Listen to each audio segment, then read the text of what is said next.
Bom dia a todos. Eu sou a Débora, sou fisioterapeuta, trabalho em terapia intensiva há alguns anos lá no Hospital Sírio-Libanês. Gostaria de agradecer o convite da coordenação do curso para ministrar essa aula para vocês, num tema tão atual e de tão difícil espectro, né? Abordagem, tratamento, por ser tudo muito novo.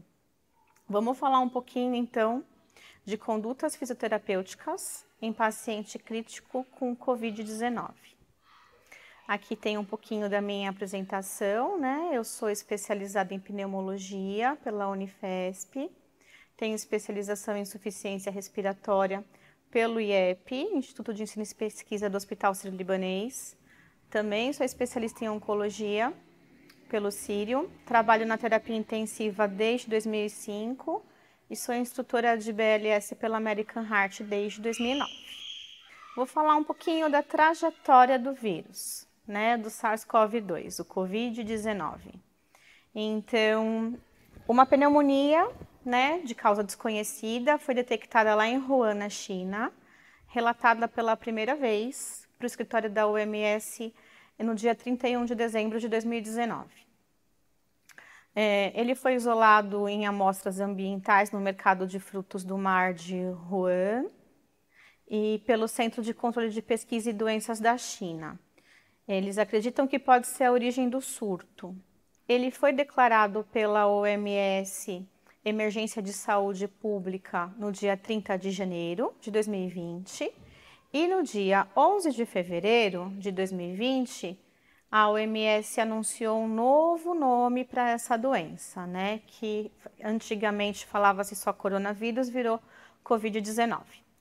No dia 11 de março de 2020, teve um número de países, de 114 países envolvidos, mais de 118 mil casos, mais de 4 mil mortes. A OMS declarou o status de pandemia mundial. Então, o que é o coronavírus? Ele é um vírus de RNA com uma aparência típica de coroa, quando a gente olha sobre um microscópio eletrônico, e devido à presença desses picos de glicoproteínas no seu envelope. Ele tem uma origem natural zoonótica, né? Tem dois cenários que podem explicar de maneira plausível a origem do SARS-CoV-2. O primeiro cenário seria a seleção natural em um hospedeiro animal, antes da transferência zoonótica.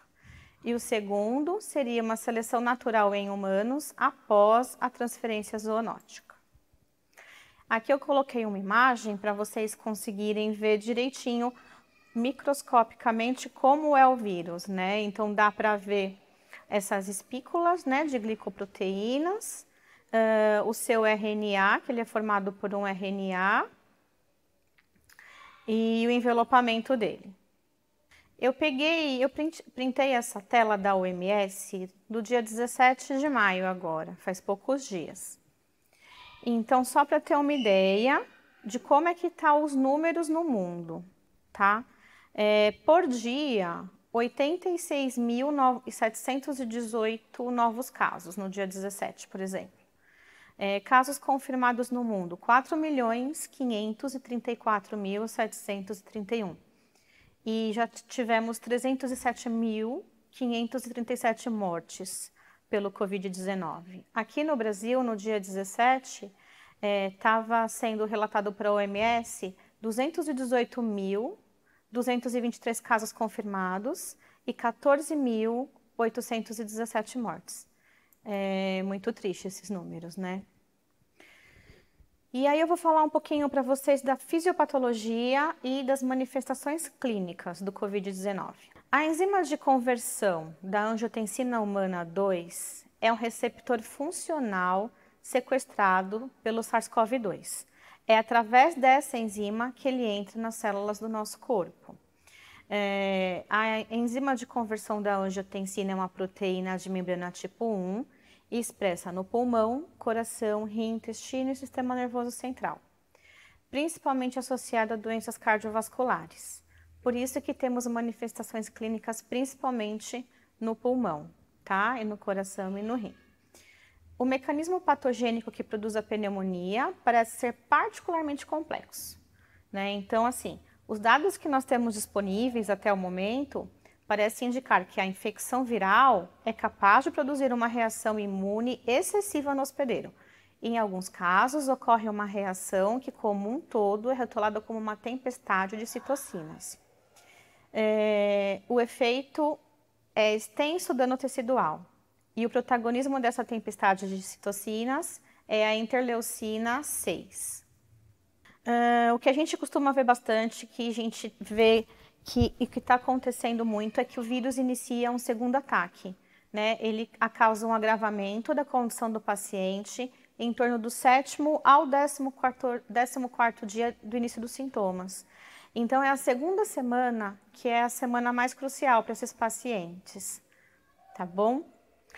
Isso já foi relatado, inclusive, pela OMS, né, que o vírus pode ficar incubado entre 2 e 10 dias, mas que aqueles pacientes que acabam ficando mais graves, pode ser que o vírus ficou incubado por muito tempo ou porque ele teve uma dupla exposição. É o que a gente está ouvindo falar de carga viral recebida. Né? Vai depender da quantidade de carga viral recebida, o paciente pode ficar mais grave ou menos grave. A gravidade do quadro clínico está bem correlacionada com a idade do paciente, então aqueles pacientes maiores de 70 anos, né? E quem tem comorbidades como diabetes, doença pulmonar obstrutiva crônica, hipertensão, obesidade está bem importante. O sexo masculino, uma prevalência um pouquinho maior do que o sexo feminino, mas atualmente não há explicações assim cientificamente válidas, tá? Além disso, algumas amostras colhidas de pacientes recuperados do Covid-19 mostraram continuamente um teste positivo para o teste de PCR.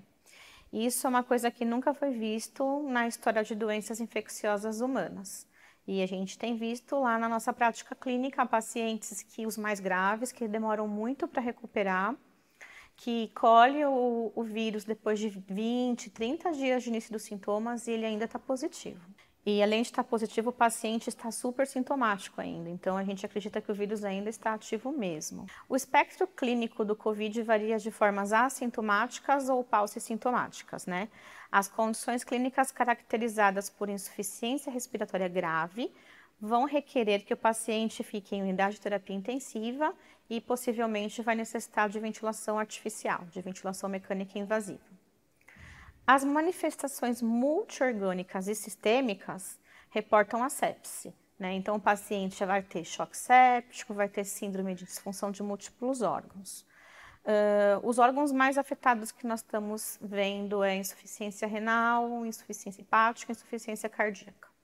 Só que nós temos, assim, 5 resultados diferentes para esses pacientes, né? Eles documentaram num estudo, por exemplo, pessoas infectadas mais assintomáticas. Eles documentaram como 1,2%. Porém, a proporção de infecção assintomática é muito difícil de a gente ter com certeza, né? Acho que a gente só vai descobrir isso mais no futuro, porque não é testado, né? As pessoas não são testadas.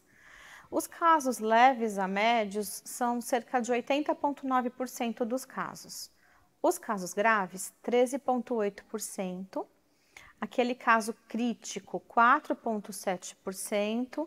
E morte, 2,3%, tá? Isso foi um estudo italiano que eu peguei, então isso aqui são os dados da Europa, tá? Depois a gente vai ter que confrontar com o que vai ser a nossa realidade aqui no Brasil. O estudo mais recente indica que a proporção de infecção assintomática em crianças menores de 10 anos é de 15,8%. E aí, como a gente faz o diagnóstico, né, do Covid-19? Então, aqueles pacientes que têm suspeita de infecção, eles vão ter que fazer o teste de fluorescência em tempo real, né, que é o PCR para o Covid por SARS-CoV-2, porque vai detectar o ácido nucleico positivo no escarro, ou no esfregaço de garganta, ou nas secreções de amostra do trato respiratório inferior.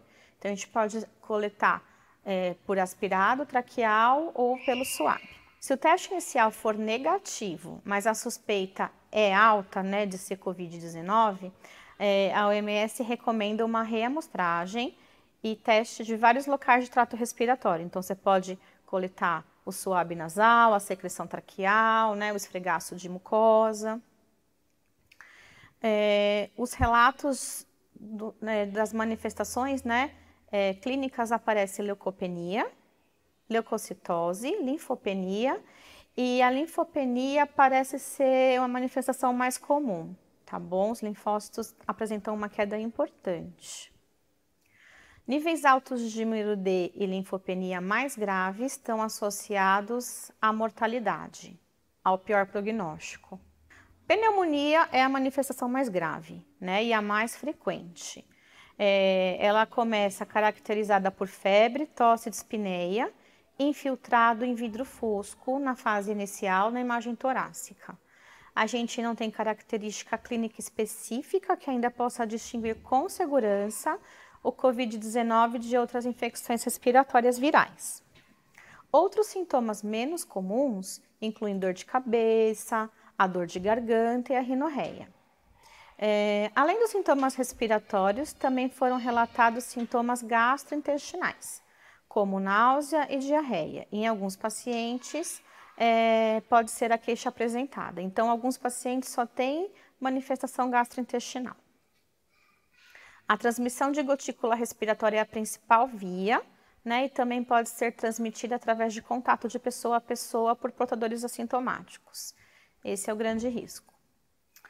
Eu trouxe para vocês um artigo que o professor Gattinoni, Luciano Gattinoni, eu descrevi ele bastante porque eu achei que ele foi muito feliz na explicação, assim, ele foi muito claro e realmente é o que a gente está vendo, tá? Então, Gattinoni e os seus colaboradores, né, eles ressaltaram que a pneumonia pelo COVID-19, apesar de ter caído na maioria das circunstâncias da definição de Berlim de síndrome do desconforto respiratório agudo, é uma doença específica. Então, quando a gente fala que o COVID-19 leva a SARA, né, a gente tem que saber que tem duas manifestações.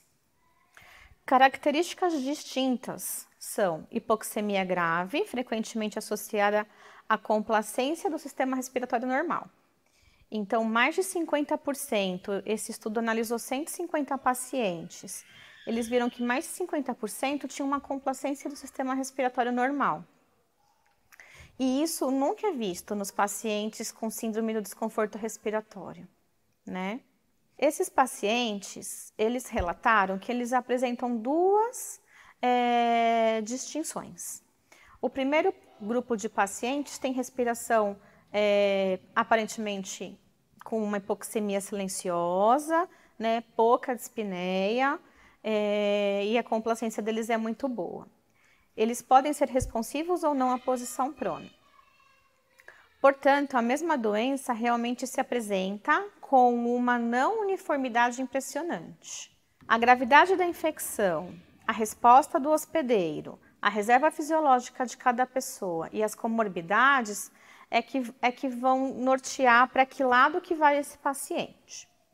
A capacidade de resposta ventilatória do paciente à hipoxemia também conta, né? E o tempo decorrido entre o início da doença e a observação no hospital. Então, a interação entre os fatores leva ao desenvolvimento de um espectro de doença relacionado em tempo. E o Gattinoni dividiu eles em dois fenótipos. Dividiu no fenótipo tipo L e no fenótipo tipo H. O que é o tipo L? É aquele paciente que tem baixa elastância, ou seja, a complacência pulmonar está quase que normal. Ele tem uma complacência alta, ele tem baixa taxa de ventilação, perfusão, baixo peso pulmonar e baixa recrutabilidade. O tipo H é o oposto, é aquele paciente que é caracterizado por alta elastância, alta derivação da direita para a esquerda, tá? Então, vamos lá. O tipo L, complacência quase normal, indica que a quantidade do gás no pulmão é quase normal. A baixa relação ventilação-perfusão. Como o volume de gás é quase normal nesse pulmão, a hipoxemia provavelmente é melhor explicada por conta de alteração da regulação da perfusão, tá? Isso pode ser explicado pela perda da vasoconstrição hipóxica. Em relação ao baixo peso pulmonar, somente densidades de vidro fosco estão presentes na tomografia. Então, não é aquele pulmão pesado, não é aquele pulmão colapsado, né? Então, o peso pulmonar é apenas moderadamente aumentado. E a baixa capacidade de recrutamento é justamente porque o pulmão já está aerado, né? Ele não tem muito colapso. Então, ele não tem muito o que ser recrutado. E aí, como que vai acontecer essa transição do paciente do tipo L para o tipo H? A possível característica-chave que determina a evolução da doença é a profundidade da pressão intratorácica negativa associada ao aumento do volume corrente na respiração espontânea. Então, o aumento da pressão intratorácica, né, da pressão inspiratória e o aumento da permeabilidade capilar podem fazer que o edema pulmonar piore do paciente. Isso que a gente conhece como a principal causa de lesão pulmonar autoinfligida pelo paciente, a psile. Então, o paciente aumenta a sua frequência respiratória, aumenta seu volume corrente num pulmão já inflamado, que vai acabar piorando essa inflamação pulmonar e aí vai dar o edema pulmonar, tá?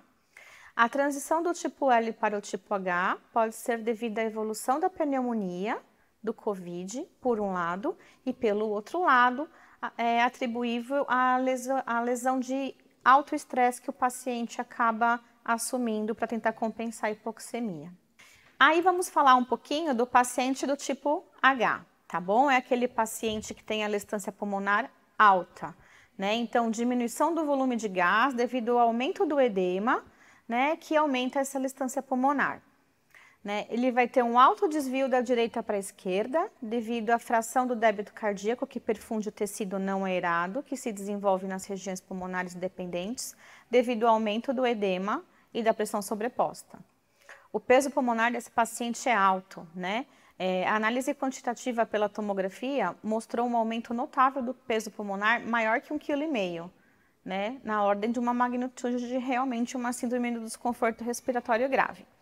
E a recrutabilidade desse pulmão é alta, né? Porque ele tem muito tecido não aerado, ele tem muito colapso, e isso aumenta a sua capacidade de recrutamento. Então, esses pacientes são altamente recrutáveis. Aqui tem uma imagem de um corte tomográfico que está bem bonitinho para a gente ter ideia, né? O A é o paciente do tipo L. Vocês podem ver que os dois têm uma relação PaO2-FiO2 bem baixa e bem semelhantes, né? Mas o tipo A, ele tem muito vidro fosco e não tem colapso, e o tipo B tem muito colapso. Então, esse é o paciente que é altamente recrutável, responde muito bem à posição prona, tá? Isso é importante a gente ver para a gente se nortear para saber qual a linha de tratamento que cada paciente vai ter que ter. Porque é uma doença, mas tem que individualizar cada caso. Cada paciente vai se beneficiar de um tratamento diferente. Não dá para deixar o mesmo tratamento para todo mundo. Então, eu vou falar para vocês do tratamento proposto por Gattinone e colaboradores, né?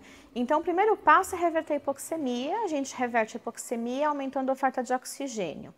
Vamos aumentar a FI desses pacientes. Aqueles pacientes do tipo L em que não sentem dispneia respondem super bem só aumentando a oferta de oxigênio. Quem é do tipo L, mas tem sensação de dispneia, eles respondem muito bem usando a cânula nasal de alto fluxo ou usando ventilação não invasiva, o modo CPAP ou o modo BiPAP, tá bom? Esse estágio é o estágio crucial, assim, que o ideal que Gattinone propõe, mas que infelizmente não é a nossa realidade, seria fazer uma medida ou uma estimativa da oscilação da pressão esofágica, né? Para a gente ter uma ideia de como é que está o trabalho respiratório desse paciente. Se a gente não tivesse o catéter esofágico, ele sugere para verificar oscilações da PVC, né? Da pressão venosa central. Ou alguma detecção clínica de esforço inspiratório excessivo, tá? Para que esses pacientes, eles não mudem do L para o H, tá bom? A PIP alta em alguns pacientes pode diminuir as oscilações da pressão pleural e interromper o ciclo vicioso que agrava a lesão pulmonar. Tudo isso é para prevenir que o paciente faça a PSILE, que é a lesão pulmonar auto-infligida pelo próprio paciente, tá bom? Mas ele deixa uma ressalva aqui, que essas opções não invasivas, elas são questionáveis, porque elas podem estar associadas a altas taxas de falha e intubação tardia, né? Em uma doença que normalmente dura várias semanas. A gente não pode postergar a intubação, então a gente tem que ter muita segurança naquilo que a gente faz. Quando esse paciente oscila muito sua pressão pleural, ele pode ser transicionado para o fenótipo do tipo H. Então, ele vai mudar do L para o H, né? E aí, quando isso, a gente começa a sentir que o paciente está piorando, ele está aumentando o esforço, está aumentando o volume corrente, você coloca na não invasiva, faz um volume corrente alto, é uma indicação de que ele está com um maior comprometimento pulmonar e a intubação deve ser realizada o mais rápido possível, tá? Uma intubação precoce evita a transição do fenótipo L para o tipo H. E isso é muito importante, tá? Ele sai mais rápido do ventilador. Uma vez intubados e profundamente sedados, o paciente do tipo L, ele pode ser ventilado com volume corrente um pouco maior do que 6 ml por quilo, né? Então, eles seguram até 8, 9 ml por quilo de peso, mantendo uma pressão de distensão baixa, que isso é o nosso norte, é onde a gente vai se guiar. Porque não tem risco de fazer uma lesão pulmonar induzida pelo ventilador, tá bom? Agora, os pacientes do tipo H, eles devem ser tratados como síndrome do desconforto respiratório grave. Isso inclui PIP alta, né? Posicionamento em prono, às vezes necessário suporte extracorpóreo. O que ele conclui no seu estudo é que os pacientes do tipo L e do tipo H, eles são melhores identificados pela tomografia. Então, a tomografia é um exame essencial para esse paciente, para nortear o tratamento. E eles são afetados por diferentes mecanismos fisiológicos, né? Se não estiver disponível os sinais implícitos nas definições do tipo L e tipo H, podem ser usados como substituto à elastância do sistema respiratório e à capacidade de recrutamento. Aí o recado final é: compreender a fisiopatologia correta é crucial para estabelecer a base do tratamento adequado. Eu trouxe mais um artigo aqui, esse artigo é chinês, mas eles fizeram um estudo multicêntrico mostrando alguns achados da tomografia de tórax que eu achei interessante mostrar para vocês. Então, a tomo de tórax no paciente com COVID geralmente é opacificação em vidro fosco, né? Com ou sem anormalidades consolidadas, bem consistente com de pneumonia viral, como eu já falei. O vidro fosco, ele é bilateral, né? Ele é mais propenso a ser em ambos os pulmões, tem distribuições periféricas e envolvem mais os lobos inferiores, tá? Achados menos comuns incluem espessamento pleural, derrame pleural e linfadenopatia. Derrame pleural, nossa, é bem pouquinho, a gente não tá vendo quase nada lá no serviço, tá? Onde eu trabalho. E aí o que me chamou a atenção é que ele mostrou que na tomografia desses pacientes, quando tem cometimento de vidro fosco na parte superior do pulmão, isso é um indicador de que esse paciente pode evoluir da forma mais grave. Então, aqui ele está mostrando uma tomografia de uma mulher, mais ou menos de 65 anos, né? Que ela tinha esse comprometimento de vidro fosco na parte, em todo o sistema, especialmente no pulmão superior.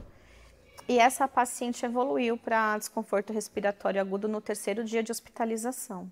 Aí aqui uma outra imagem que eu trouxe para vocês, de outra mulher de 66 anos, só que essa só tinha um comprometimento mais basal, mais nos lobos inferiores. Então, ela não evoluiu com síndrome do desconforto respiratório. E a terceira imagem que eu estou trazendo para vocês é de um senhor de 52 anos, que teve também Dá para ver no raio-x e na tomografia, né, que todo o pulmão estava comprometido e ele desenvolveu síndrome do desconforto respiratório no segundo dia de hospitalização, tá? Então, o que esse estudo deixa de recado para a gente, que eu achei importante, é que ele fala sobre a idade avançada, né? Isso já está bem claro para todo mundo. E maiores consolidações nos lobos superiores na admissão foram associadas a chances de desfechos piores, né? Incluindo internação em UTI, insuficiência respiratória, ventilação mecânica e choque durante a hospitalização. Então, se a gente pegar um paciente com vidro fosco já lá nos lobos superiores, eu acho que vale acender o radar, tá? Esse paciente tem grande chance de evoluir com a forma mais grave. Aí vou falar um pouquinho de tratamento para vocês. A prevenção é, até o momento, a melhor prática para reduzir o impacto do Covid-19 na nossa sociedade, né? Não temos tratamentos comprovadamente cientificamente eficazes no momento. Não tem retroviral específico, não tem nenhuma vacina específica, né? Eles estão usando algumas medicações, mas que nada foi comprovado. Aí eu citei aqui para vocês o Remdesivir, né? Porque esse artigo italiano fala bastante deles. É um análogo nucleotídeo que possui atividade contra o SARS-CoV-2 in vitro. A cloroquina e a hidroxicloroquina têm atividade antiviral in vitro também, né? E algumas atividades anti-inflamatórias, mas ela é possivelmente tóxica, principalmente para a função cardíaca, porque ela acaba alargando um pouquinho o intervalo QT, né? Então tem que ser considerada antes do uso da hidroxicloroquina, principalmente em pacientes que são mais suscetíveis a esses efeitos. Outros efeitos incluem epilepsia, porfiria, miastenias graves e patologia de retina. E saiu um estudo americano, né, com um N bem longo, que não teve diferença nas mortes, no número de mortes dos pacientes que usaram, daqueles que não usaram a hidroxicloroquina. Eles também fizeram algumas experiências associando a azitromicina junto com a hidroxicloroquina, né, parecia ter um benefício adicional, mas também não é muito claro. E em pacientes positivos com valor de dímero D 4 vezes maior que o limite normal e sem contraindicações a anticoagulantes, recomenda-se uma terapia de anticoagulação. Né? Tem um trabalho da doutora Eunara Nigri, ela é médica pneumologista do HC e lá do Hospital Sírio-Libanês. Ela publicou um estudo de casos, mas os pacientes tiveram boa resposta. Os pacientes que usaram uma anticoagulação tiveram boa resposta. Eles falam que a heparina em doses terapêuticas durante a internação tem sido associada a uma diminuição da mortalidade, né? As autópsias dos pacientes que faleceram pelo Covid-19, elas relatam trombos na microvasculatura, principalmente pulmonar, né? Talvez isso explique por que tem uma hipoxemia tão severa nos pacientes que não tem tanto colapso, né? Mais por alteração da perfusão.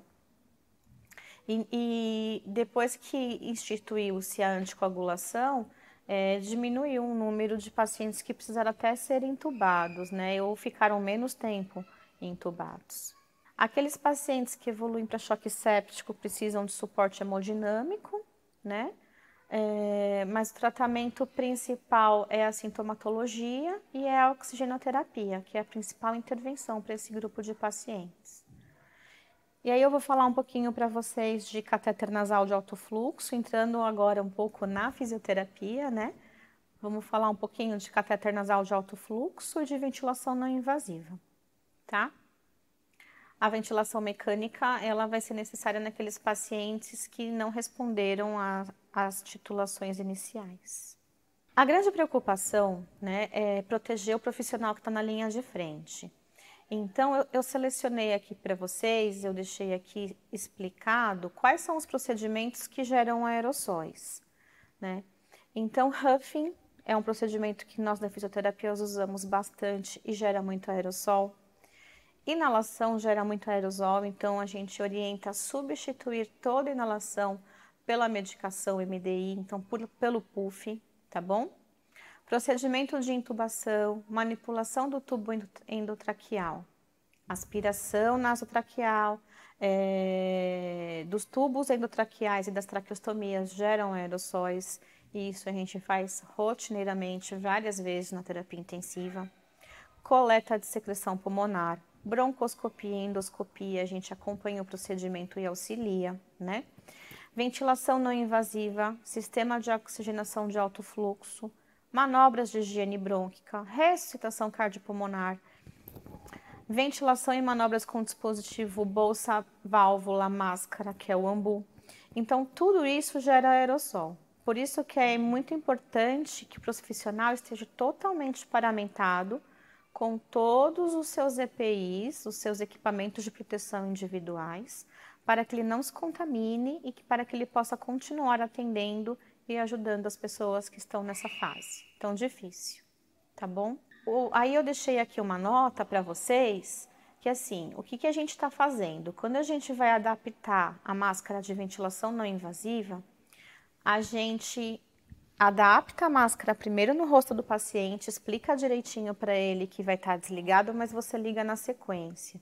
A gente não está ligando o aparelho antes de pôr, para não ter muito escape e não aerosolizar o ambiente e a gente correr o risco de se contaminar.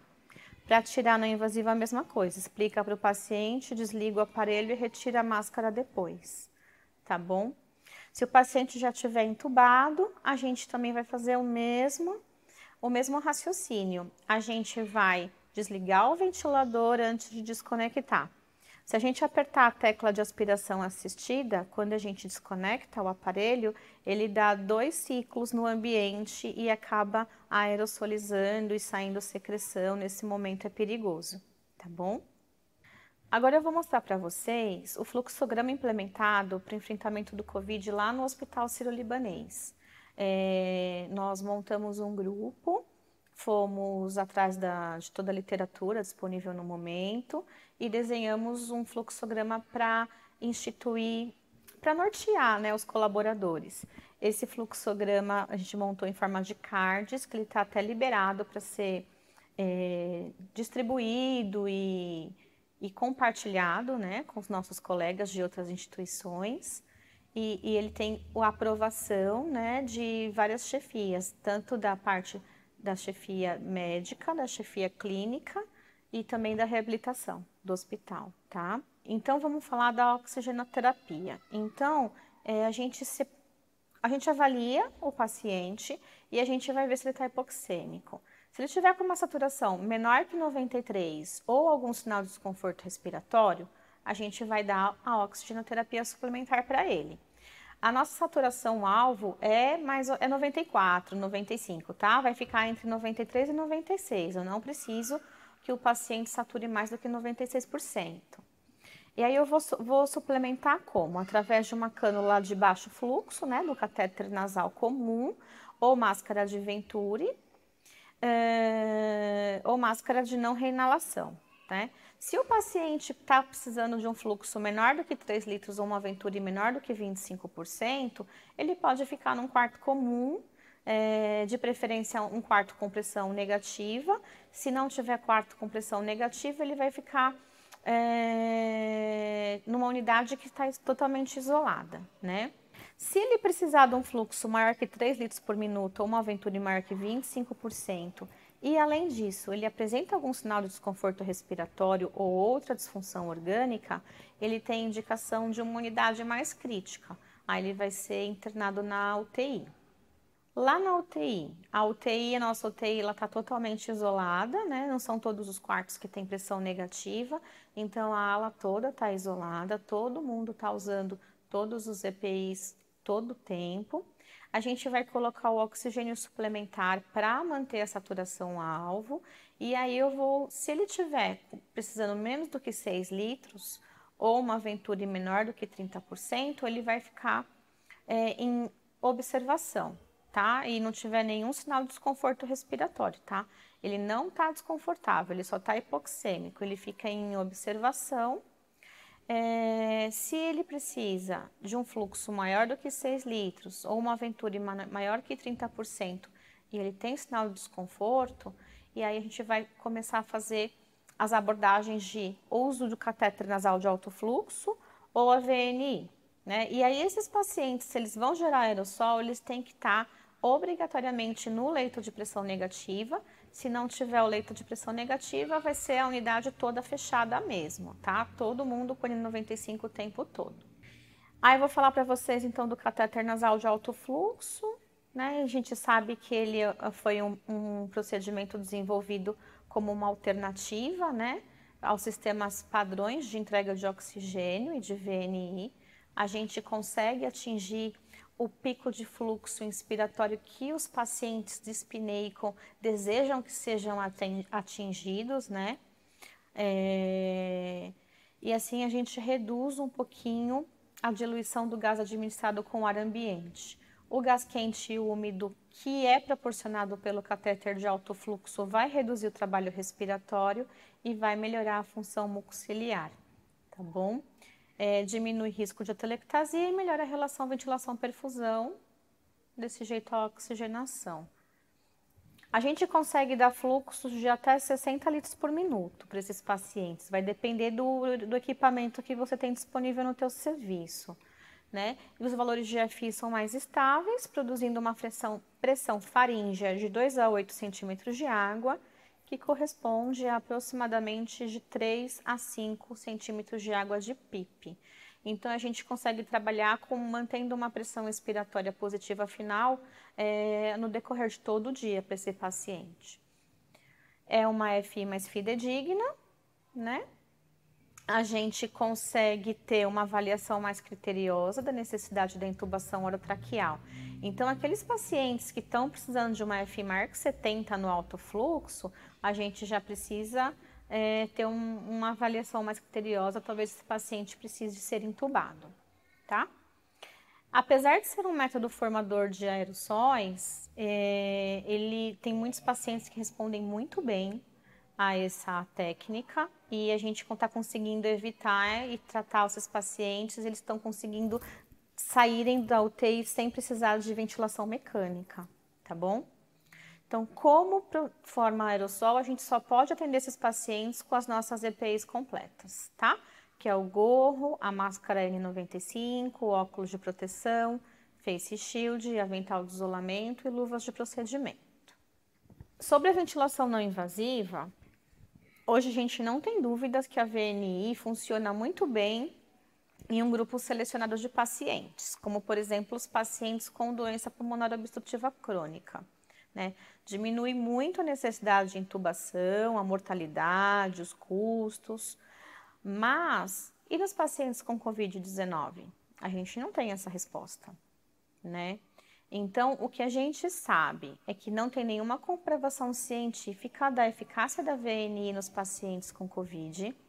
A gente tem que aplicar naquele paciente que tem uma indicação bem clara e bem supervisionada. A gente tem que tomar muito cuidado para o paciente não fazer a lesão autoinfligida, né? Cuidado com a psile, que é a lesão pulmonar induzida pelo próprio paciente. Tomar muito cuidado em relação ao volume corrente. A gente, nesses pacientes, tem que usar de 8 a 9 ml por quilo de peso predito, tá? Se não apresentar melhora do padrão respiratório e hipoxemia, a gente faz um trial mais ou menos de 1 hora, indica a necessidade de IAT. Como também é um método formador de aerosóis como o catéter de alto fluxo, a gente tem que usar todas as EPIs, como eu já mencionei. Aqui vale uma ressalva importante. Lá no Círio, a gente só está usando ventilação não invasiva em aparelhos com ramo duplo, para evitar a contaminação do ambiente e maior risco de contaminação dos profissionais, tá?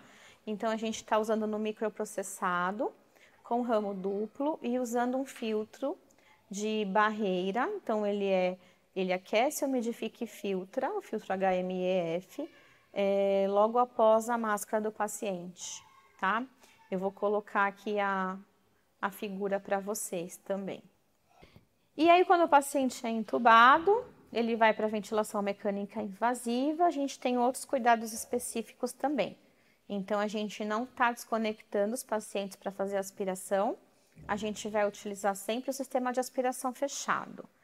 É lógico que se você sentiu resistência, se você sentiu obstrução, você vê que o paciente está com alguma dificuldade respiratória por alguma secreção que você não conseguiu tirar, você vai ter que abrir o sistema e vai ter que fazer a aspiração convencional.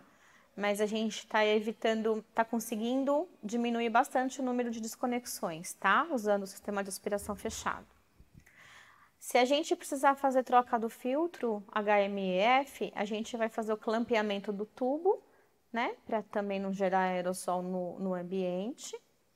A gente não está utilizando o sistema de umidificação ativa, né? E ainda bem que esses pacientes não cursam com hipercapnia, né? Eles são normocápnicos. Às vezes até hipocápnicos, porque eles hiperventilam muito na fase inicial. E a gente vai adaptar o espaçador de MDI antes do filtro HMEF, para não ter que fazer também a desconexão, né? Para não tirar o filtro e fazer a medicação, não fazer a desconexão de horas em horas lá no paciente. Aí, qual que é o recado que eu vou deixar para vocês? A gente tem que avaliar o biotipo do paciente para tratar a melhor linha de tratamento. Acho que isso já ficou bem claro com o artigo que o Gattinoni escreveu. Né? A gente vai ter que escalonar a intervenção respiratória pela gravidade do paciente. Depois que o paciente estiver entubado, é importantíssima uma avaliação constante da mecânica ventilatória.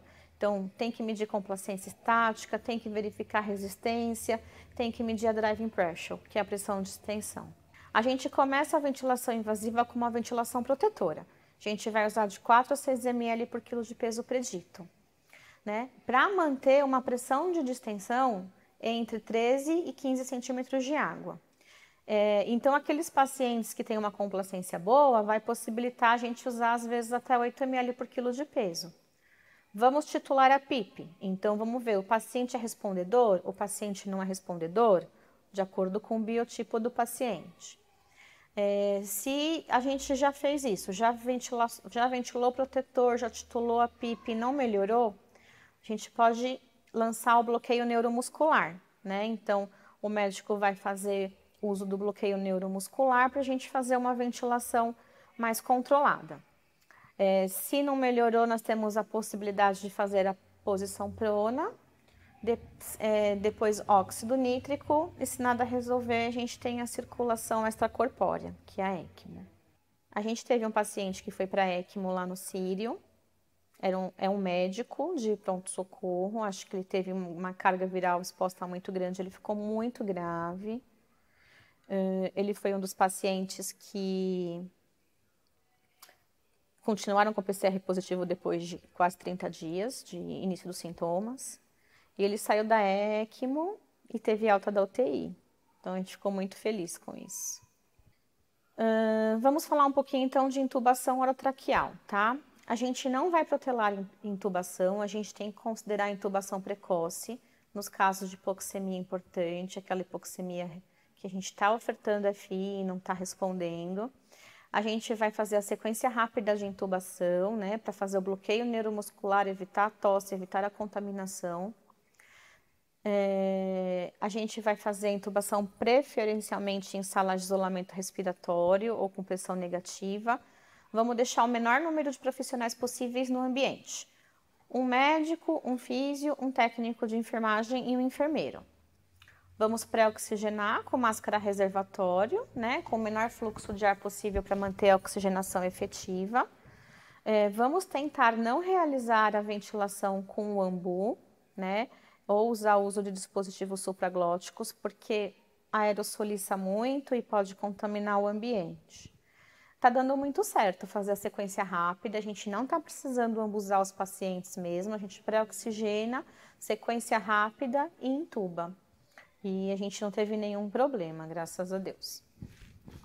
Insuflação do balonete, né, do cuff, para manter uma pressão entre 20 e 30 sem escape aéreo. Vamos usar o filtro HMF, né, e colocação de filtro apropriado no circuito expiratório. Todos os pacientes vão usar o sistema de aspiração fechado, que é o TracheCare. E a gente está recomendando colocar cadarço e tensoplástia, porque os pacientes ficam sem acompanhante, né? A UTI do Sírio é uma UTI humanizada, então podia ficar uma pessoa 24 horas lá com eles, mas nesse contexto do Covid, por conta do alto risco de contaminação do acompanhante, não está podendo ficar ninguém, então o paciente fica sozinho. Para evitar a extubação acidental, a gente está usando as duas fixações.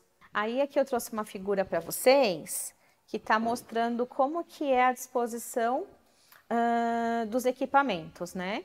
Então, a gente vai ter a máscara, o filtro HMF e o ambu. Ele vai ficar montado, mas a gente não está precisando usar com a sequência rápida de intubação, mas se precisar, ele está à mão, né? A gente pode já colocar o capnógrafo, a gente usa o capnógrafo que ele já liga direto aqui no nosso filtro. E aí, quando a via aérea é instituída, a gente troca a máscara facial pelo sistema de aspiração fechado. E aí a gente pode verificar se o tubo está bem posicionado com a curva da capnografia. No momento da intubação orotraqueal, a gente está preconizando que o médico mais experiente realize o procedimento e, de preferência, usar o videolaringoscópio, para que ele não se exponha tanto também aos aerossóis e tenha uma visão direta melhor da via aérea do paciente. Agora vamos falar um pouquinho de ventilação mecânica. Os ajustes iniciais do ventilador. Então, a gente pode colocar o ventilador primeiro em volume controlado, a gente aproveita que ele está bloqueado por conta da sequência rápida de intubação e já faz até os cálculos de mecânica ventilatória, né? Então, ele pode ser ventilado ou em volume ou em pressão, né? Ele vai ser ventilado em pressão controlada se não tiver bloqueio neuromuscular e se não tiver esforço e se o esforço respiratório for leve e não tiver a sincronia, né? Se ele ficar muito desconfortável, muito esforço, é indicado fazer o bloqueio. Vamos iniciar a ventilação com volume corrente de 6 ml por quilo do peso predito, do peso ideal, uma frequência respiratória de 20 a 28 ciclos, com um platô menor que 30 e a pressão de distensão entre 13 e 15. Começamos com uma PIP de 10, se a hemodinâmica permitir, e uma FI de 100%, né? Fazemos a mecânica ventilatória e depois vamos reavaliar através da gasometria para reajustar o ventilador mecânico. Se o teu paciente está cursando com uma relação PF menor que 150, ou está com uma impossibilidade de manter uma ventilação protetora, porque o drive respiratório desses pacientes ele é extremamente acentuado. E aí ele acaba ventilando com volume corrente maior do que aquele que a gente deseja, né? Ou se ele está com a sincronia ou uma hipercapnia grave, aí isso vai indicar que a gente precisa de uma sedação mais profunda, de um bloqueio neuromuscular contínuo, para tentar reduzir o drive respiratório e manter os parâmetros protetores do pulmão, tá bom? Isso se o bloqueio não tiver em uso ainda. Podemos lançar mão de manobras de recrutamento alveolar e ajuste da PIP pela melhor complacência. Então, isso é se o paciente for recrutável, é aquele paciente do biotipo H, né? Como o Gattinoni exemplificou para a gente. E podemos usar a posição prona. A posição prona, o paciente do tipo L pode responder não porque a gente abriu a área colapsada, mas porque a gente mudou a área de perfusão do pulmão e às vezes em prono ele está com uma perfusão melhor e ele melhora a relação PF. E o tipo H é porque é pela clássica indicação mesmo, porque eu vou pronar e eu vou recrutar áreas colapsadas com a manobra da prona. A gente pode fazer o recrutamento na posição prona também, naquele paciente que tem muito colapso, é indicado e é eficaz.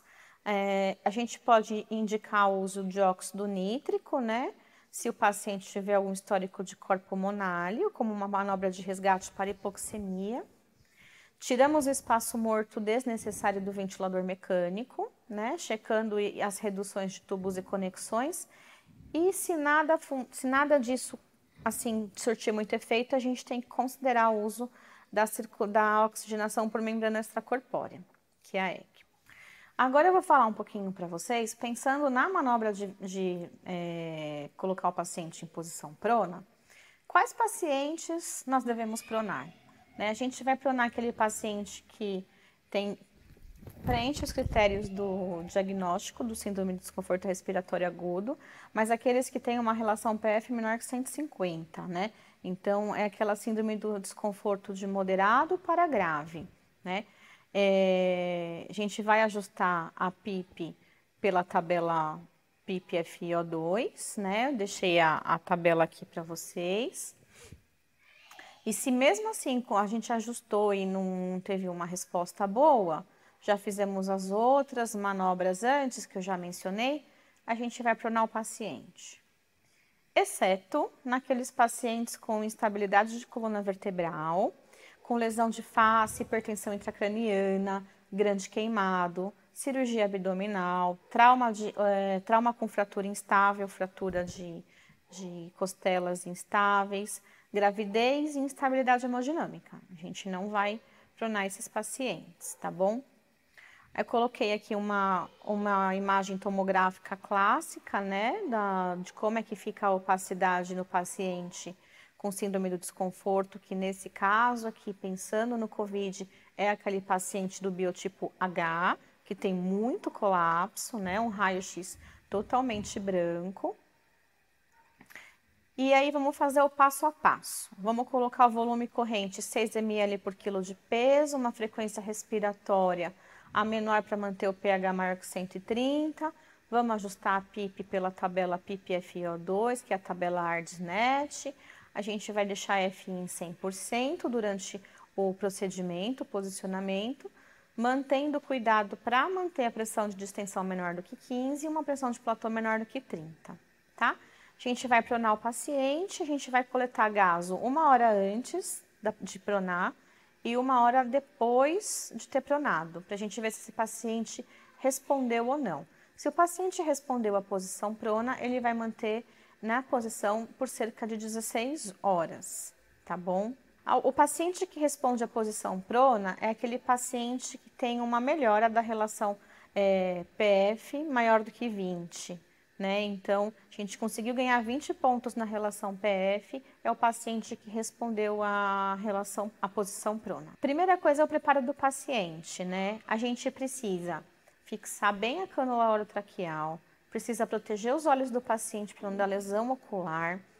Então, quando a gente fixa a cânula, a gente coloca a tensoplástica darso, fecha o olhinho dele, coloca lá um microporo, coloca um duoderme, para ficar com o olhinho fechado, pausa a infusão da dieta 1 hora antes, vai sedar adequadamente o paciente e vai fazer o bloqueio neuromuscular, tá?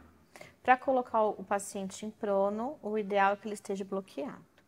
Vamos preparar o paciente, vamos tirar todos os eletrodos do tórax do paciente, vamos posicionar nas laterais, né? Vamos desconectar os catéteres, a gente vai fazer um envelopamento do paciente com lençóis, lateralizando o paciente depois e terminando o posicionamento do prono. E aí vamos reposicionar os eletrodos do eletrocardiograma. Temos vídeos na internet, né? O Círio disponibilizou o vídeo que nós fizemos. Eu vou deixar uma ressalva aqui que as fotos que eu estou mostrando para vocês e o vídeo também que a gente disponibilizou foi um vídeo que a gente fez num grupo de estudos em agosto de 2019. Então, a gente ainda não tinha, né, a ciência, nem tínhamos noção que iríamos passar por essa pandemia. Então, no vídeo e nas fotos, a gente não está com as EPIs completas. A gente não conseguiu fazer ainda, né, um vídeo com tudo completinho. Mas ficou muito legal e muito didático para mostrar para vocês. E também tem um vídeo do New England, que eu vou deixar o link aqui para vocês também, que dá para vocês verem como é que eles fazem o posicionamento em prono deles lá, tá bom?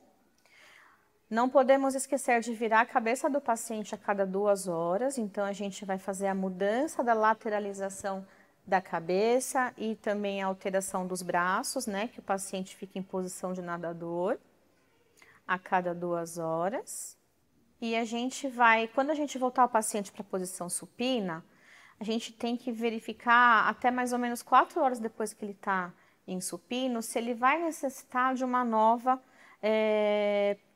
manobra de prono, tá? Tem que ter um pouco de paciência, porque quando a gente supina o paciente, ele vai perder um pouquinho, ele vai colapsar um pouquinho. Então, vai ter que aumentar um pouquinho a FI, né?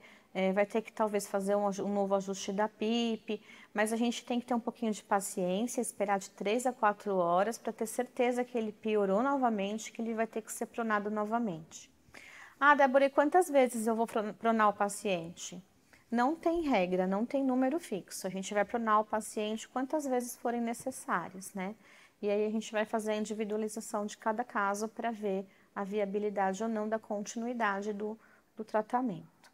Algumas complicações que podem acontecer com o posicionamento de prono. Pode ter extubação acidental, podemos perder catéteres, tem muito edema de face, pode ter lesão de plexo braquial, pode ter lesão ocular e pode ter lesão por pressão. Então, tem que tomar todos esses cuidados. A gente usa curativos para proteger as áreas de maior risco, as proeminências ósseas. A gente usa curativos para não fazer lesão de pele, lesão por pressão de pele.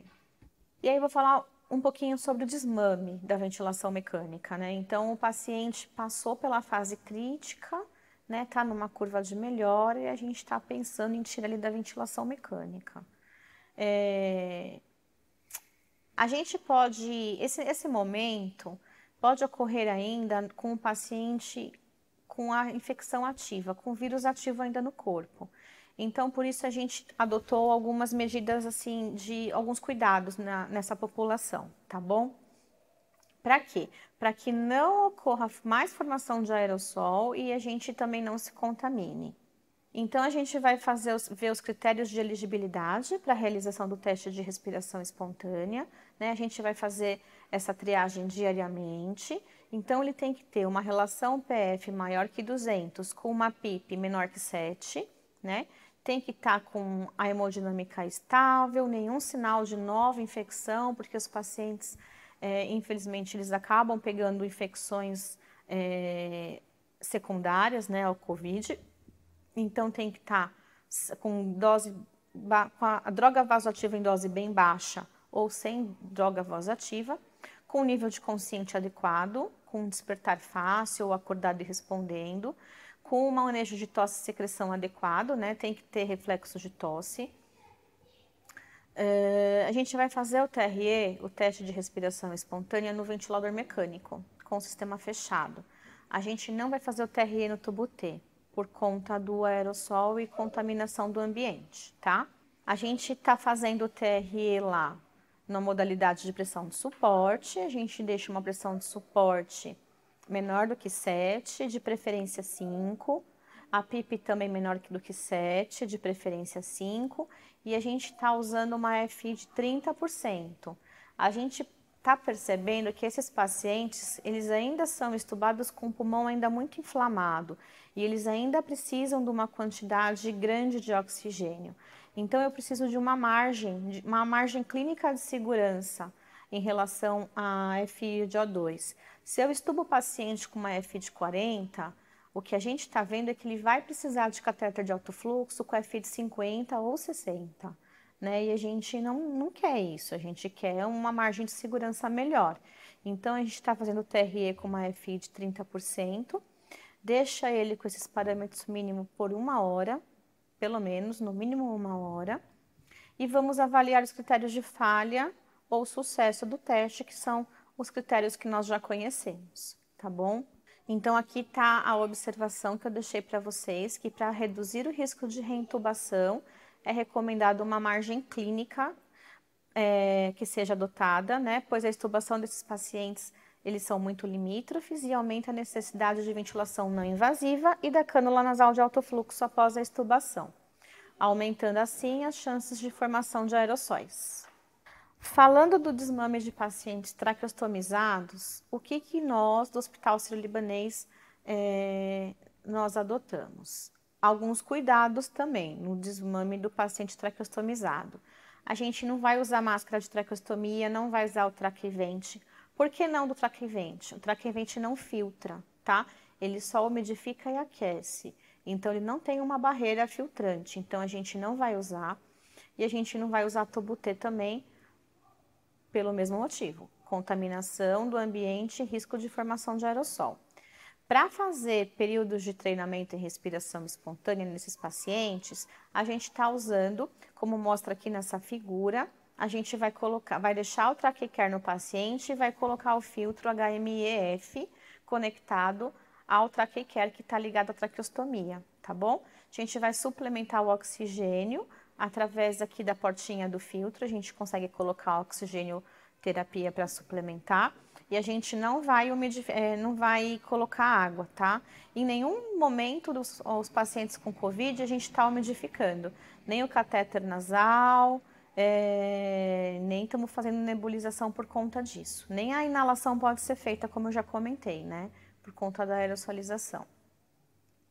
E se a gente precisar aspirar esse paciente durante a respiração espontânea, né? Que são pequenos momentos que a gente vai tirando do ventilador para fazer endurance, para trabalhar um pouquinho a musculatura respiratória e tirar ele do ventilador mecânico, a gente aspira ele com TraqueCare. Eu vou falar um pouquinho agora do último tema, que é sobre reanimação cardiopulmonar, tá? Então, a primeira coisa é que, assim, as diretivas para reanimação cardiopulmonar, elas têm que ser muito bem documentadas. Então, os pacientes têm que estar muito bem alinhados com a equipe médica, com familiares, com os médicos assistentes, sobre as diretivas de cada paciente. Para fazer a reanimação, todo mundo tem que estar paramentado, paramentação completa, todas as EPIs. Aí, o que a American Heart recomenda pra gente, tá bom? Não mudou muita coisa, são as mesmas orientações que a American Heart preconiza para fazer RCP, só que tem algumas recomendações específicas quando a gente fala de Covid, tá bom? Aqui eu já falei. Aqui eu só deixei um pouquinho mais exemplificado para vocês sobre a tomada de decisão das diretivas de iniciar RCP, né? Porque aquele paciente que é candidato a não reanimação tem que estar documentado no prontuário, né? Tem que estar bem escrito e o porquê que ele é não candidato a RCP, tá? Eu trouxe uma foto para vocês, eu sei que vocês tiveram uma aula já sobre paramentação, se não tiveram vocês vão ter, mas aqui eu coloquei uma fotinho só ilustrando todos os EPIs necessários em todos os procedimentos, né? Tá aqui na parte de reanimação, mas para tudo que a físio faz, a gente só entra assim no box para atender o paciente. Avental de isolamento, luva de procedimento, N95, óculos de proteção, face shield e o gorro. O nosso colega aqui tá com uma touquinha também, tá? Como a gente vai reconhecer a parada no paciente com Covid? Então, primeira coisa, a gente vai ver que o paciente está inconsciente, vamos solicitar ajuda, né? Vamos acionar o seu time de resposta rápida, o seu time de código azul do seu serviço aí. A gente vai reconhecer pela ausência do pulso carotídeo, então vamos sentir o pulso carotídeo. Mesma coisa, mais do que 5 segundos, menos do que 10 segundos, tem que levar essa análise do pulso. E a gente não vai mais chegar perto do rosto do paciente para sentir a respiração, a gente vai olhar de longe, a gente vai visualizar se o paciente não está respirando ou se ele apresenta gasping, tá? Então, não vamos tentar ouvir a respiração nos aproximando do rosto do paciente pelo risco de contaminação. A ventilação durante a ressuscitação cardiopulmonar, no paciente em ventilação espontânea, a gente vai evitar fazer as ventilações manuais, tá bom? A gente vai ter que individualizar cada caso. A gente sabe se a causa de parada do paciente provavelmente é por hipoxemia, a gente vai ter que fazer uma ventilação, né? E aí eu vou mostrar para vocês como que ela deve ser feita. Mas se a suspeita de causa de parada for outras causas, a gente vai deixar apenas uma máscara de não reinalação no rosto do paciente e a gente vai realizar as compressões torácicas. É o que a American Heart fala de Hands only, apenas compressões torácicas seguidas continuamente, numa frequência menor de 100 a 120, né, compressões por minuto, trocando o massageador a cada 2 minutos. Ventilação, isso eu deixei aqui, mas acho que está claro para todo mundo. Ventilação boca a boca e uso de máscara de bolso são 2 procedimentos proscritos em reanimação do paciente com Covid, tá? Não vamos fazer de jeito nenhum. Se a gente precisar ventilar manualmente, é a mesma recomendação da American Heart, 30 compressões para 2 ventilações. E aí eu trouxe uma imagem ilustrativa aqui de como que deve ser feita a ventilação se ele precisar ser realizada durante a parada no paciente sem via aérea artificial, tá? Precisamos então de 3 socorristas nesse caso, porque 2 pessoas vão ter que ficar só na ventilação e a terceira na compressão. Por quê? Para a gente vedar a máscara adequadamente, não ter escape de ar e não ter aerosolização no ambiente, para a gente proteger a nossa equipe, tá bom?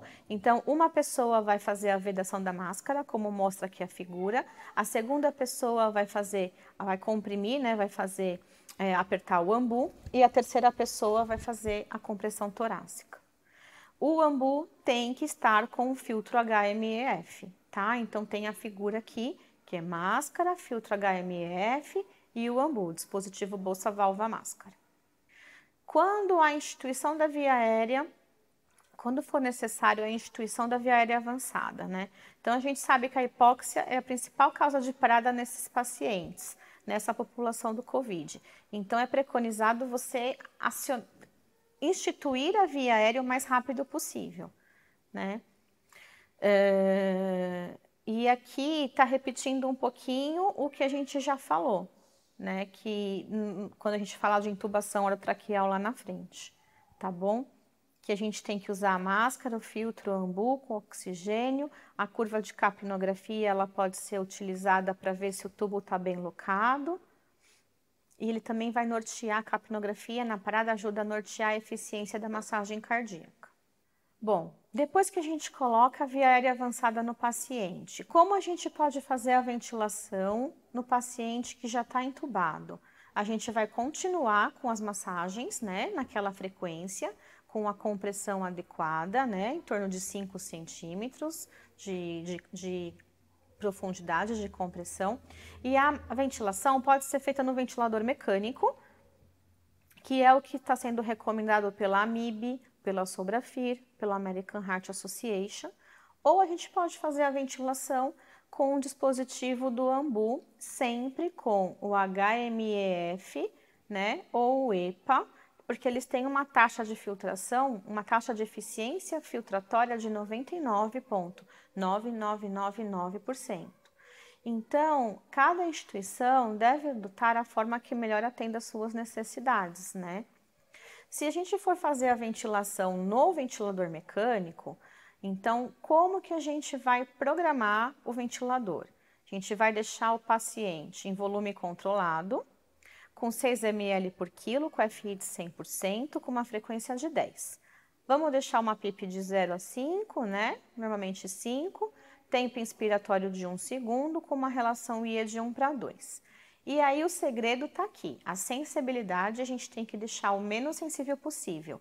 Se o seu ventilador, ele programa a sensibilidade à pressão e deixar a pressão a -20, você deixa a pressão a -20 de sensibilidade. E o alarme de pressão de pico tem que ficar também o mais liberado possível. Deixa a pressão de pico maior que 60 para ele não bloquear a ventilação, tá bom? Para poder fazer a ventilação. Se no momento que você está reanimando, você vê que a ventilação não está eficaz, aí você vai ter que ter aquela discussão, aquele alinhamento entre a sua equipe, entre o médico que também está encabeçando o procedimento, para ver se mantém no ventilador ou se passa para ventilação manual, tá bom? Considerações finais. Então, assim, as compressões torácicas, a desfibrilação e as drogas utilizadas na RCP não teve nenhuma mudança para esse tipo de paciente, é aquilo que a gente já conhece, tá bom? É necessário desfibrilar ritmos chocáveis rapidamente. Então, o que a American Heart fala? que você tem que chocar. Primeiro, você não vai atrasar o choque para entubar o paciente, porque ele é um paciente com Covid, tá? Então, se o choque está lá, você administra o choque e aí depois você institui a via aérea artificial. E então, assim, nenhuma outra recomendação específica para o paciente de Covid até o momento, para a gente seguir o protocolo já bem estabelecido pela American Heart Association, conforme o ritmo identificado. Aí eu trouxe uma imagem aqui para vocês, mas para deixar claro que no ACLS aqui, eles mostram, tá vendo? Se o ritmo é chocável, eu vou administrar o choque. E depois que eu administrei o choque, eu vou priorizar a intubação do paciente. Gente, eu sei que ficou uma aula longa, é muita coisa para se falar. Espero ter contribuído um pouquinho para ajudar vocês na assistência nesse momento tão difícil dessa pandemia. A gente se emociona quando vê o paciente se recuperar, a gente se emociona ao entrar na terapia intensiva, a ver o rostinho dos pacientes, porque o que é mais difícil, eles sabem o que está acontecendo com eles, sabem o que está acontecendo com eles, né? Então, a gente tem que ter um controle emocional muito grande nesse momento, muita inteligência emocional e muito conhecimento para saber fazer o melhor, direcionar o melhor tratamento para eles poderem saírem aplaudidos, como a gente tem visto por aí. Eu vou deixar o meu e-mail aqui para vocês. Podem mandar e-mail, qualquer dúvidas, tá? Estou à disposição e muito obrigado aí pelo convite, tá? Juntos a gente consegue. Vamos lá.